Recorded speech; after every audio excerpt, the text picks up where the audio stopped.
Hello everyone, welcome back to IGNOU exams.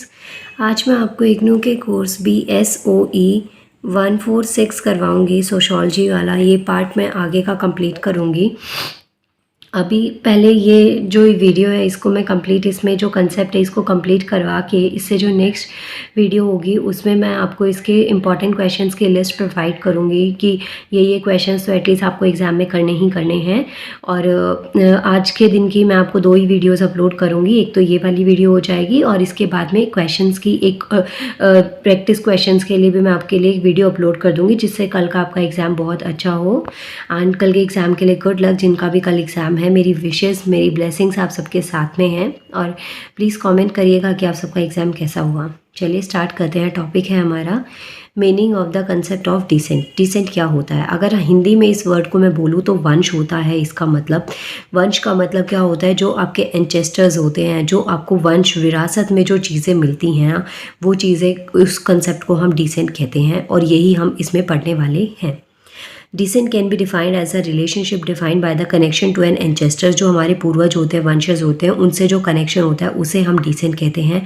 बहुत ध्यान से इस कंसेप्ट को पढ़िएगा। क्वेश्चन है इसका, असाइनमेंट में भी है और प्रीवियस ईयर के पेपर्स में भी है इसका क्वेश्चन। दो culturally recognize sequence of parent child links. अब जो बच्चा और पेरेंट्स होते हैं ना, उनके लिंक होते हैं। जो उन बच्चे में कुछ क्वालिटीज़ हैं जो उनके फोर फादर से आती है, जो उनको विरासत में चीज़ें मिलती है अपने पेरेंट्स से, मदर फादर से। उनके अंदर कोई चेंजेस आते हैं, कुछ हैबिट आती है, कोई कॉम्प्लेक्शन है, हाइट है, तो ये चीज़ें उनको किस में मिलती है? विरासत में मिलती है, जो कि बाय एंचेस्टर्स आप उसको लिंक कर सकते हैं। इसके बाद में the terms have been used in kinship studies in the 4 different way. तो जब आप नातेदारी, रिश्ते, नातेदारी ये चीज़ें पढ़ते हैं तो ये जो डिसेंट टर्म है इसको 4 वेज में पढ़ा जाता है। ये आपके पास में 4 टाइप्स हैं। फर्स्ट है to denote the corporate descent groups, that is group united for economic and political purpose. तो पहला जो ग्रुप आता है उसका डिनोशन होता है इकोनॉमिक और पॉलिटिकल पर्पस से। सेकंड जो है वो इनहेरिटेंस और जो सक्सेशन होता है। इनहेरिटेंस का मतलब जो चीज़ें चेंजेस हो गए, कॉम्प्लेक्शन हो गया या कुछ हैबिट्स हो गए जो आपको अपने पहले वाली जनरेशन से आपकी आगे वाली जनरेशन में आपको देखने को मिली हैं।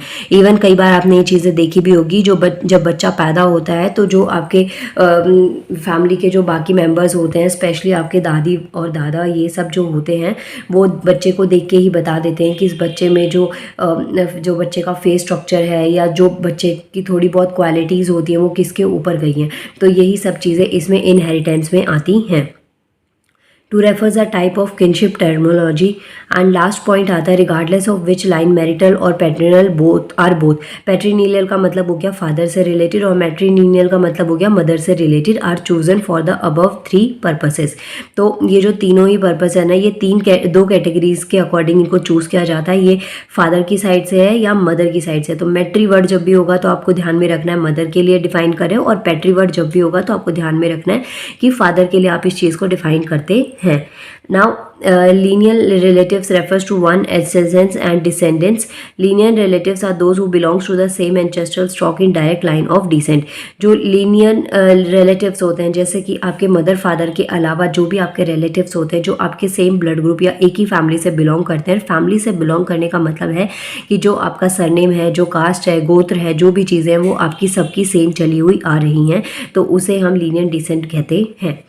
इसके अलावा जो डिसेंट है इनका एक और डेफिनेशन है जो मॉर्गन ने डिफाइन किया था। देखिए, जो थोड़े बहुत स्कॉलर्स के नाम हैं इसमें आंसर्स में, तो प्लीज़ उनको आप डेफिनेटली करिएगा क्योंकि इंपॉर्टेंट है आपके लिए, ज़्यादा नहीं है तो 1-2 ही हैं, उनको ध्यान में रख लेना। As a culture rule which affiliates an individual with a particular selected group of kinships for certain social purpose such as natural existence और रेगुलेशंस ऑफ मैरिज। तो आपको जब भी आप डिसेंट टर्म को डिफाइन करेंगे तो आपको मेन जो चीज़ ध्यान में रखनी है वो यही ध्यान में रखनी है। इसका मतलब होता है वंश। और आपको मैरिज के टाइप मैंने पढ़ाए थे, एक्सागोमी और एंडोगमी, तो उसमें मैंने आपको समझाया था कि कुछ जो मैरिजेस होती हैं वो आपकी कास्ट में होती हैं कि उसके बाहर आपकी सोसाइटी एक्सेप्ट नहीं करती है, और कुछ होते हैं जो कि कास्ट के बाहर होती हैं। तो इंटर कास्ट मैरिज हो या कैसे भी, ये चीज़ आपको ध्यान में रखनी है। और सॉरी अगर मेरी वॉइस आपके लिए टॉर्चर हो रही हो इस वक्त, क्योंकि गला मेरा सच में बहुत ख़राब है, बोलने में काफ़ी दिक्कत हो रही है। लेकिन कल एग्ज़ाम है इसलिए मैं इसको रिकॉर्ड आज ही करना चाहती थी और ये मेरी मजबूरी है कि मैं इसको अभी रिकॉर्ड कर रही हूँ। नाउ टाइप्स ऑफ डिसेंट्स में देखिए आपके पास में कितने टाइप के डिसेंट्स आते हैं।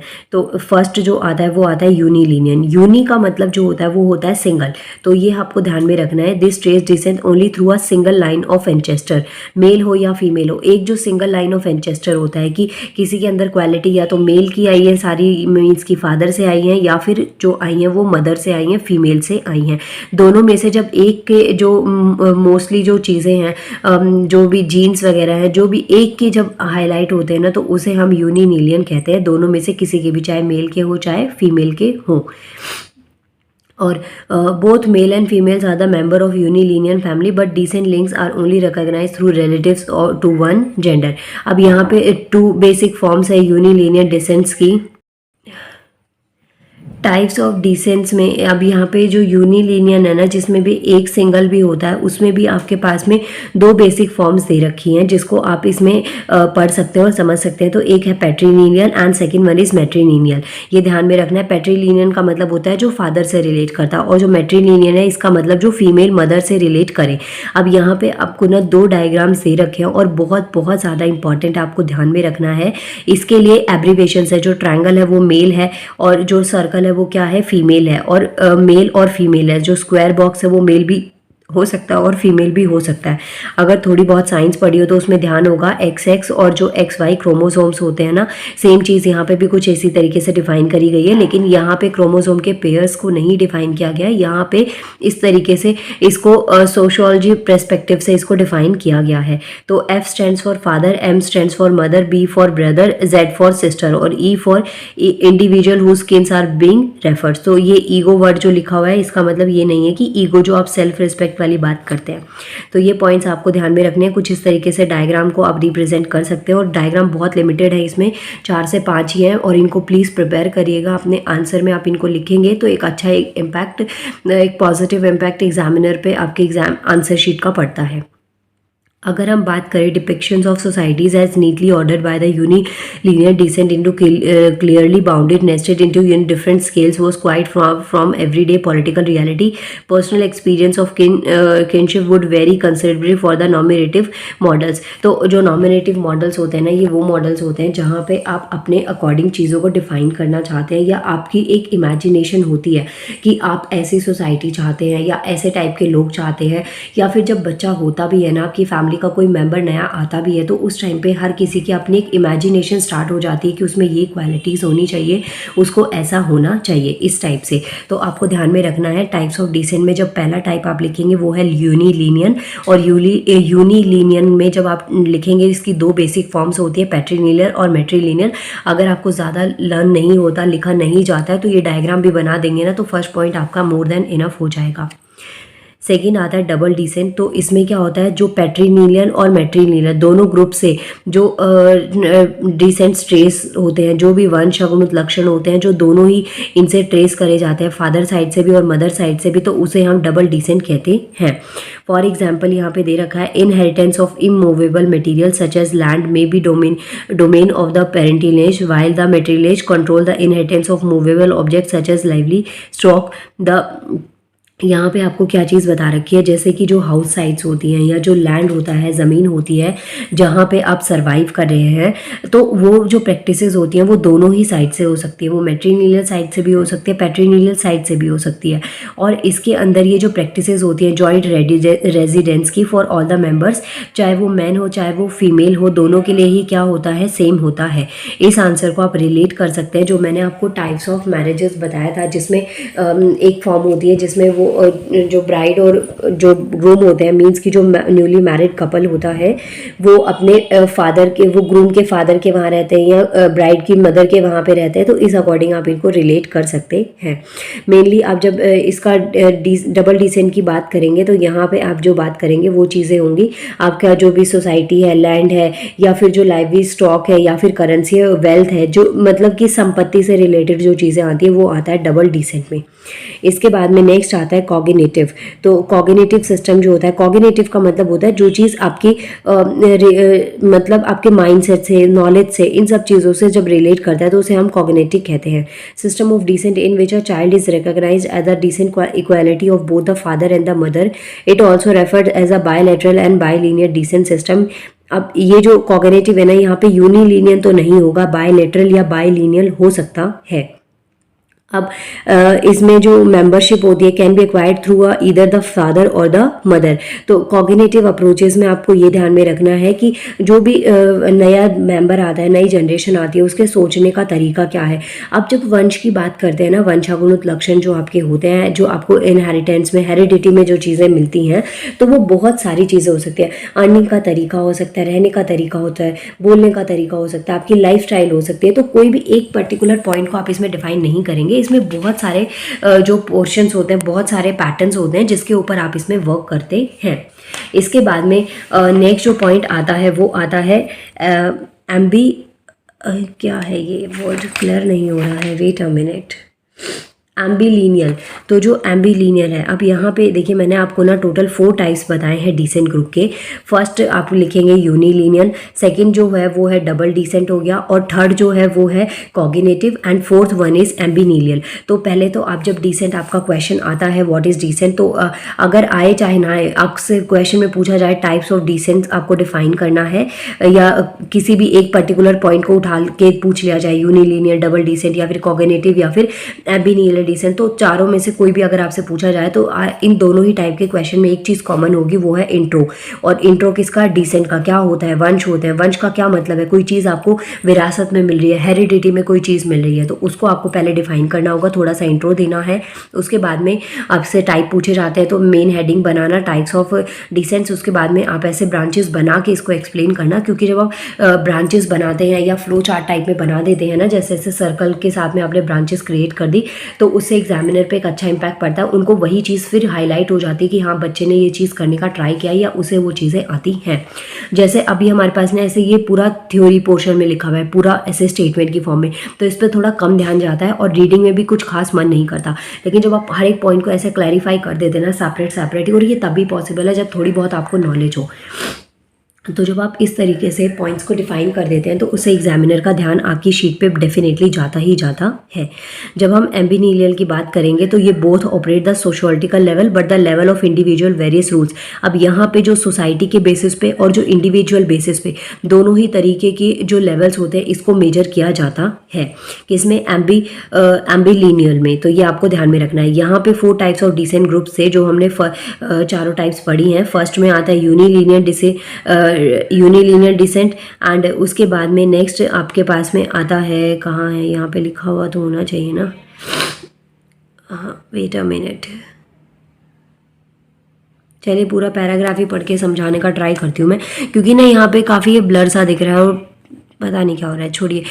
यहाँ पे 4 टाइप्स ऑफ डिसेंट ग्रुप्स है। Emphasise has been on first time. तो पहला जो है ना वो है unilineal descent, has been describe by the anthropologist as a exogamous group. तो ये क्या है, एक्सोगोमस ग्रुप है। एक्सोगोमस का मतलब क्या होता है, एक्सो वर्ड का मतलब होता है बाहर कोई चीज़ एक्सपोज करे, रिलीज करे, उस फॉर्म में जब होता है जहाँ पे बाहर की जो सोसाइटीज़ है उनसे आप रिलेट करें। और यूनिलीनियर का मतलब एक ही चीज़ का पर्सन का बिहेव होता है जिसमें हम एक सिंगल यूनिट की बात करते हैं, चाहे वो पैट्रिनीलियल हो या मैट्रिनीलियल हो, मदर की साइड से हो या फादर की साइड से हो। उसके बाद में सेकंड आपके पास में आता है बाय या डबल, जो डबल डिसेंट हो गया, या फिर आप इसको बाय भी बोल सकते हैं। बाय वर्ड और जो डबल है ना, दोनों ही वर्ड का मतलब 2 होता है। तो बाय लीनियल भी बोल सकते हैं और डबल डिसेंट भी बोल सकते हैं, जिसके अंदर पेरेंट्स में मैट्रिनीलियल और पैट्रिनीलियल दोनों की साइड से जो भी राइट्स और ऑब्लिगेशंस होते हैं उनको अटेंड किया जाता है। कॉग्निटिव में जब आप जो थिंकिंग प्रोसेस होता है, रियलिटी होती है, इन सब चीज़ों से जब आप इसको रिलेट करते हैं तो वो आपका कॉग्निटिव में आता है।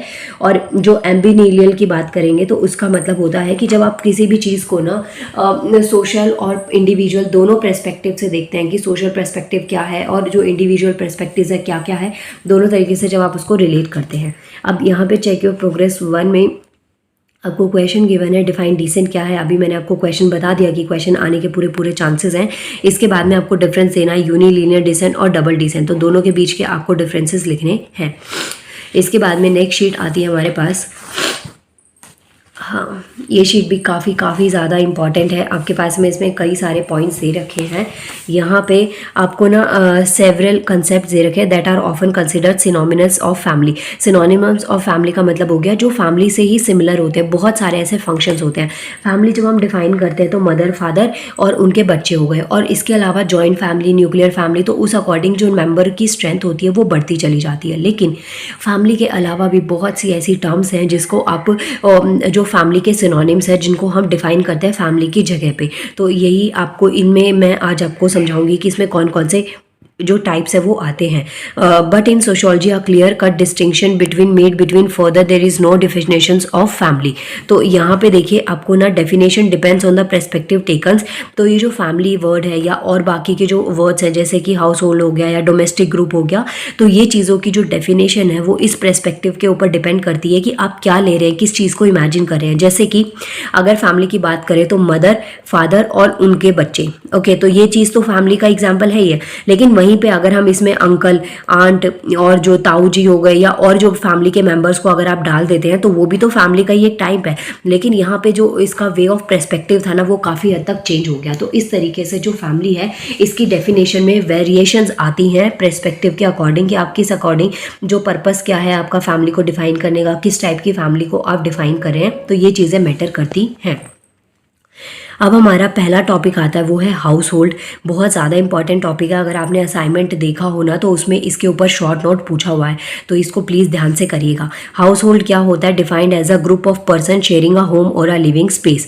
तो हाउस होल्ड का मतलब क्या हो गया? जहाँ पे लोग जो है ना वो एक ही प्लेस पे रह रहे हैं या एक ही जो लिविंग स्पेस है, होम है, घर है, उसको क्या कर रहे हैं? शेयर कर रहे हैं। अब वो हाउस होल्ड है। लेकिन हाउस होल्ड में ना यहाँ पे इसमें एक स्टेटमेंट पे आपको फोकस करना है कि वो एक ही घर या जो लिविंग स्पेस है ना उसको शेयर कर रहे हैं। तो ऐसा तो बहुत सारे पीजीज में भी होता है, हॉस्टल्स में भी होता है, और अगर आप किसी दूसरी जगह पे जाते हैं, आपके पास में कुछ टाइम के लिए रहने के लिए जगह नहीं होती, तो भी आप अपने फ्रेंड्स के साथ में या जो बाकी के ग्रुप मेंबर्स होते हैं, क्लासमेट्स हो गए, क्लास फेलोज हो गए, उनके साथ भी तो आप शेयरिंग करते हैं ना। तो हाउस होल्ड का एग्जाम्पल यही हो गया कि एक ग्रुप ऑफ पर्सन है जहाँ पे वो होम या लिविंग स्पेस को शेयर करते हैं।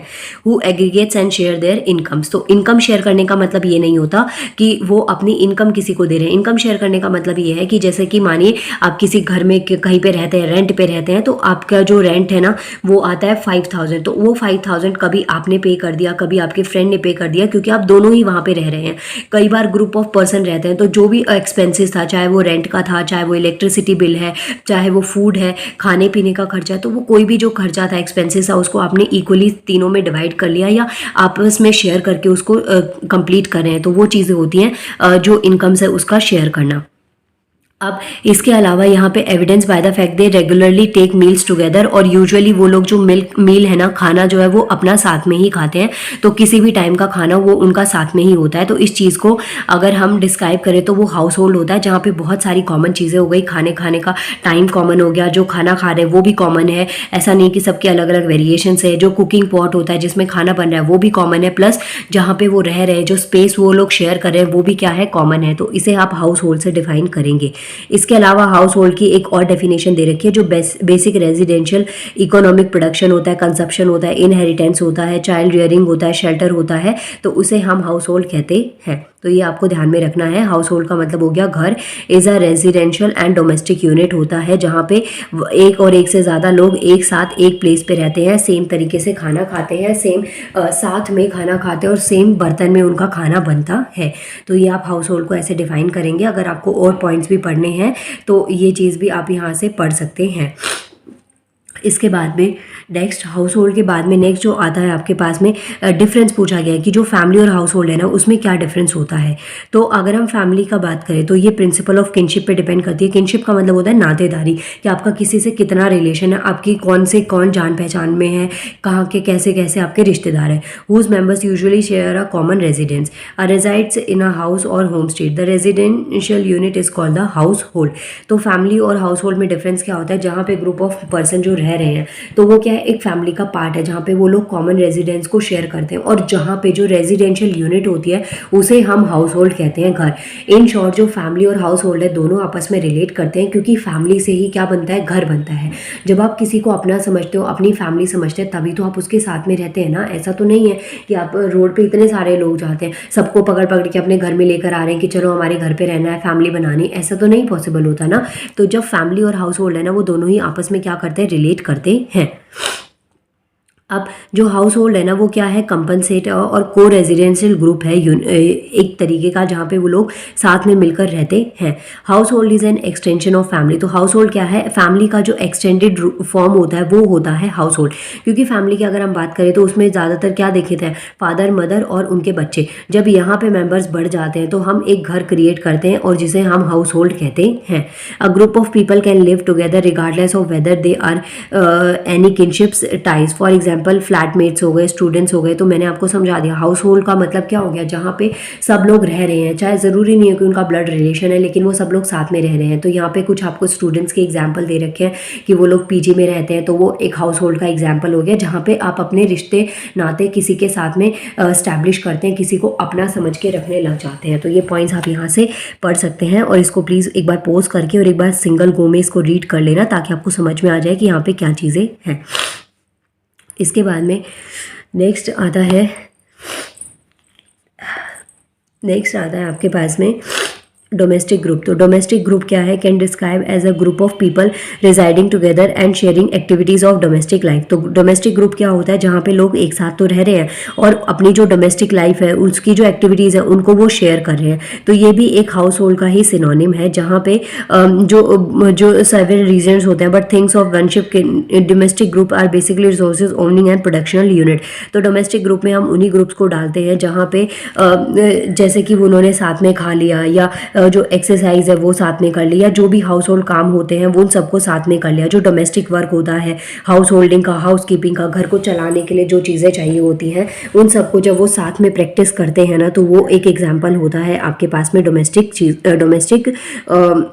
ग्रुप का। तो ये आपको ध्यान में रखना है, ये भी एक फैमिली का ही सिनोनिम है। इसके अलावा जैसे कुछ फिजिकल डिपार्चर हो गए ऑफ द ओल्डेस्ट चाइल्ड, और अ school job with the marriage of the oldest child, this period continues until the all children are dispersed or married. This is a phase of replacement in the social structures of the family founded by the families of their children. तो इसमें कुछ जो marriages practices होती हैं कि साथ में रह रहे हैं, उसके बाद में ये स्टेटमेंट, ये जो डायलॉग है आपने बॉलीवुड मूवीज़ में सुना होगा, क्यों ना रिश्तेदारी को दोस्ती को रिश्तेदारी में बदला, कुछ ऐसे टाइप का डायलॉग है। तो यही एक डोमेस्टिक ग्रुप का एक एग्जाम्पल है। यहाँ पे आपको डिफरेंस पूछा गया है कि डोमेस्टिक ग्रुप और फैमिली में क्या डिफरेंस होता है।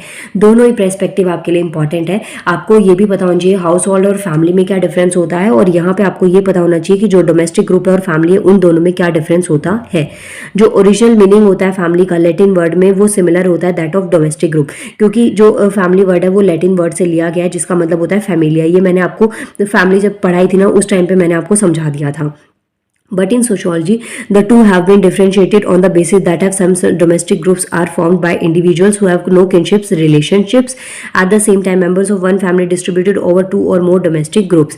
तो जो डोमेस्टिक ग्रुप्स होते हैं ना, वो दो या दो से ज़्यादा डोमेस्टिक ग्रुप मिलके क्या बनाते हैं, एक फैमिली बनाते हैं। लेकिन वही जब डोमेस्टिक ग्रुप की बात करते हैं तो वहाँ पे कोई ऐसा रिश्तेदारी नातेदारी नहीं भी होती, फिर भी एक तरीके का ग्रुप क्रिएट हो जाता है। जैसे कि सपोज एग्जाम्पल है, आप डेली बेसिस पे किसी एक रेस्टोरेंट में जा रहे हैं, तो वहाँ पे अपना खा रहे हैं, खाना खाते हैं, या कुछ भी आप वहाँ पे एक्टिविटी परफॉर्म करते हैं, तो आपके साथ में एक और पर्सन डेली बेसिस पे आपको वहाँ पे मिल रहा है। तो वो चीज़ किस में आ गई, आपका डोमेस्टिक ग्रुप में आ गया कि आप डेली बेसिस पे उससे वहाँ पे मिलते हैं।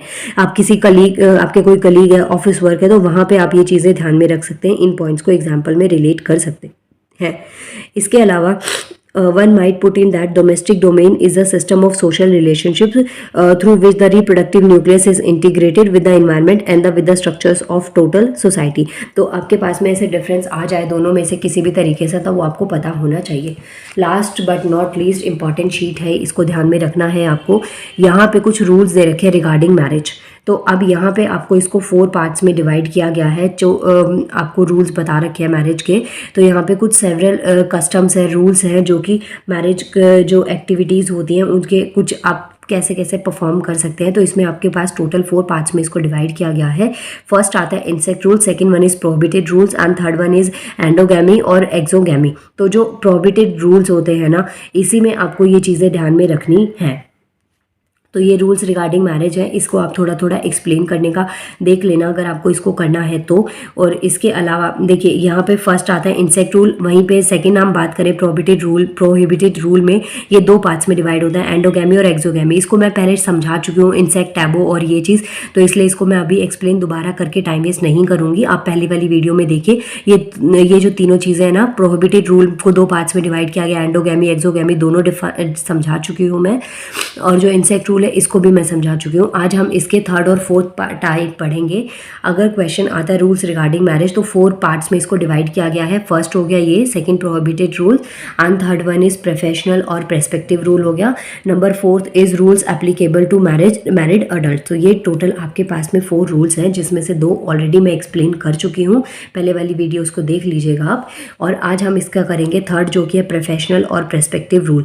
तो rule of exogamy and endogamy में भी प्रोफेशनल और प्रेस्पेक्टिव। तो जो एंडोगैमी और एक्सोगैमी है, मीन्स की कास्ट के अंदर और टाउन के पास में या विलेज के आसपास में शादी, प्लस टाउन के बाहर या कास्ट के अलग जो बाहर है, ये दोनों ही जो एंडोगैमी और एक्सोगैमी मैरिज प्रैक्टिसेस होती हैं, इनको प्रोफेशनल और प्रेस्पेक्टिव दोनों ही तरीके से प्रेफरेंस मिलती है। दोनों ही टाइप के जो अलायंस होते हैं वो एक दूसरे के लिए इंपॉर्टेंट होते हैं।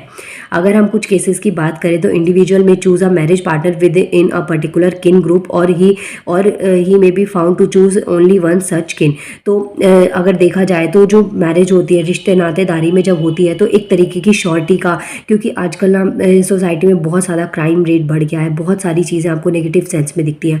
तो कुछ जो पर्टिकुलर ग्रुप्स होते हैं ना, वो किन ग्रुप में ही शादी करना चाहते हैं, जो रिश्ते नाते जो होते हैं उन्हीं सोसाइटी में जान पहचान में करना चाहते हैं, कुछ नए उसको वो रिस्क नहीं लेना चाहते। अब जो such type of custom which prescribe as to whom one should marry और prefer to marry are called prescriptive rule. तो अब जहाँ पे कहीं पे आप किसी को, जैसे आपके घर में कोई आपका रिश्ता आता है, तो आप क्या है, वो चीज़ को आपको ना प्रिस्क्राइप्टिव रूल बताया गया है, उस चीज़ को आपको प्रिस्क्राइब किया गया है कि हाँ इसमें ये बेनिफिट है तो आपको इसके साथ रहना चाहिए, या ये क्वालिटीज़ है। तो इस तरीके की जो आपको किससे और किससे शादी करनी चाहिए, किससे नहीं करनी चाहिए, तो ये चीज़ आती है आपकी प्रेस्पेक्टिव रूल में। अब जो प्रेस्पेक्टिव रूल है वो भी 2 टाइप्स यहाँ पे आपको दे रखे हैं, 2 नहीं ज़्यादा दे रखे हैं। सम ऑफ दीज प्रेस्पेक्टिव रूल्स में फर्स्ट आता है क्रॉस कज़न मैरिज। बहुत ज़्यादा इंपॉर्टेंट है, आपके पास में क्वेश्चन एग्जाम में दे रखा है, इवन असाइनमेंट में भी ये अलग से क्वेश्चन दे रखा है क्रॉस कज़न मैरिज का। तो marriage of 2 individuals who are the childrens और the sibling of opposite sex. तो क्रॉस कज़न मैरिज क्या होती है, जहाँ पे 2 अलग सिबलिंग्स के जो बच्चे होते हैं, सिबलिंग्स के बच्चे होते हैं, उन्हें हम क्रॉस कज़न मैरिज कहते हैं। Man marries his mother's brother daughter और his father sister daughter is called a cross cousin marriage.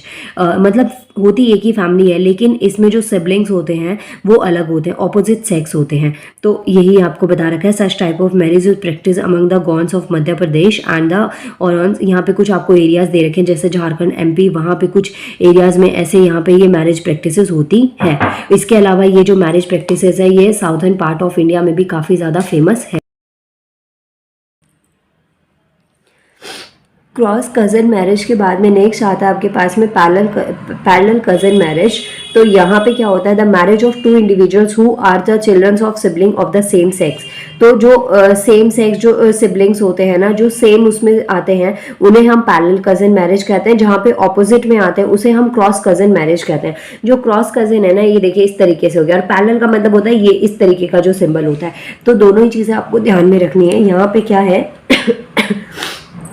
man marries his mother's sister और डॉटर और is father's brother's and is called a parallel cousin marriage. तो ये जो type की marriage practice होती है ना, ये यूजुअली आपको मुस्लिम्स में देखने को मिलेगी, जहाँ पे वो अपनी सिस्टर से या जो उनके बहुत क्लोज रिलेटिव्स होते हैं, जिसे हम इन हिंदू समाज में भाई बहन कहते हैं, उनसे भी इनमें मुस्लिम्स में शादी हो जाती है। तो ये पैरेलल कज़न मैरिज है, आपको ध्यान में रखना है। एग्जाम्पल आप मुस्लिम्स का दे सकते हैं। और जो क्रॉस कज़न मैरिज हो, जो हमारे हिंदू समाज में ऐसे जो होती है कि जो आपके जो भाई बहन है या जो सेम सेक्स से आप आए हुए हैं, तो वहां से आपकी मैरिज नहीं हो सकती। तो ये जो क्रॉस कज़न मैरिज है वो झारखंड और एमपी जैसे कुछ जगह पे होती है।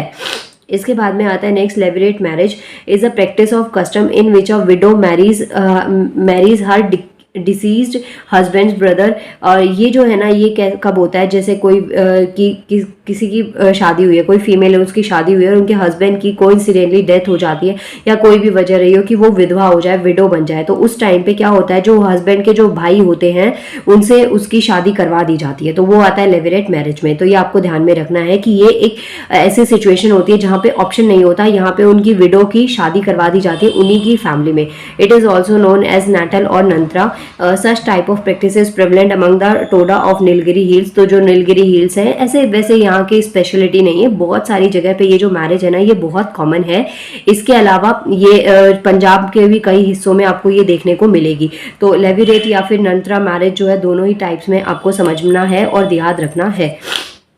इसके बाद में नेक्स्ट आता है सोरोरेट। ये एक प्रैक्टिस ऑफ कस्टम होता है जहाँ पे विडो जो होती है वो मैरी करती है अपनी डिसीज वाइफ सिस्टर। तो यहाँ पे जो विडोवर होता है, विडोवर का मतलब होता है जो दूल्हा होता है, और जो विडो होती है वो क्या होती है, दुल्हन होती है। तो दोनों ही तरीके की मैरिजेस प्रैक्टिस आपको ध्यान में रखनी है कि यहाँ पे वाइफ की सिस्टर से शादी करवा दी जाती है और यहाँ पे हस्बैंड के ब्रदर से शादी करवा दी जाती है। तो दोनों टाइप की प्रैक्टिसेस में डिफरेंस भी पूछा जा सकता है और अलग से सेपरेट भी पूछा जा सकता है, तो ये आपको ध्यान में रखना है। इसके अलावा यहाँ पे नेक्स्ट आता है rules applicable to the married adult. तो यहाँ पे एक लास्ट आपको पॉइंट दे रखा है, रूल्स जो है कुछ एप्लीकेबल हो मैरिड अडल्ट्स के लिए, तो वो बिसाइड द अबव इश्यूज। जो यहाँ पे कुछ आपको इश्यूज दे रखे हैं जिसमें क्रॉस कजन मैरिज बताया मैंने, पैरेलल कजन मैरिज बताया, लेविरेट मैरिज बताया और सोरोरेट। तो ये 4 मैरिजेस के अलावा कुछ और रूल्स एप्लीकेबल बता रखे हैं मैरिड अडल्ट्स के लिए, जैसे कि besides the above issues we need to also consider those rules which regulates or conduct the already married person। अब कुछ रूल्स ऐसे भी होते हैं जो पहले से ना मैरिड होते हैं लेकिन किसी ट्रेजेडी की वजह से उन्हें दूसरी बार शादी करनी पड़ती है। अब वो रीज़न हो सकता है कि या तो डेथ हो जाए, कोई किसी की डेथ हो जाती है इस वजह से, या फिर उनका जो उनकी मिसअंडरस्टैंडिंग हो जाए क्रिएट, मतलब कि उनके बीच में अंडरस्टैंडिंग नहीं है, साथ में वो सर्वाइव नहीं कर पाते हैं, तो ये सारी वजह इसमें आ सकती हैं।